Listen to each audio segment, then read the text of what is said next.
Venezuela کے تارکین کے لیے پڑوسی ملک کولمبیا نے اپنی سرحدیں کھول دی ہیں۔ وینزویلا کے لوگوں کے لیے ایک فٹ بال اسٹیڈیم کو مختص کیا گیا ہے جس میں کئی خیمے لگائے گئے ہیں۔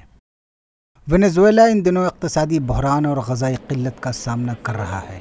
اس صورتحال کے سبب ہزاروں لوگ وینزویلا چھوڑ کر پڑوسی ممالک کی طرف ہجرت کر رہے ہیں۔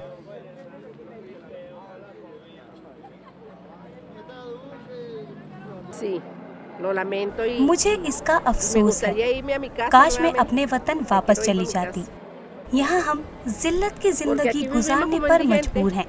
میں نے اپنے شوہر سے کہا کہ میں واپس اپنے ملک چلی جاؤں گی، چاہے ہمیں وہاں کچھ کھانے کے لیے ملے یا نہ ملے۔ چند دن قبل کولمبیا کے شہریوں نے وینزویلا کے پناہ گزینوں کی بڑی تعداد میں آمد پر تشویش کا اظہار کیا تھا۔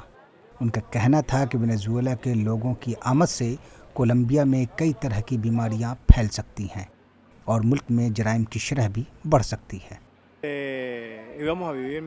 ہم سے جو وعدہ کیا جاتا ہے اس کو یہ لوگ پورا نہیں کرتے۔ یہاں ہمیں کئی طرح کی مشکلات کا سامنا ہے، ہم یہاں رہنا نہیں چاہتے۔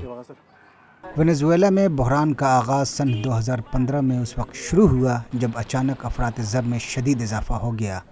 اس دوران کرنسی میں گراوٹ، غذائی اجناس اور ادویات کی قلت نے اس ملک کو بدترین انسانی بحران کی طرف دھکیل دیا۔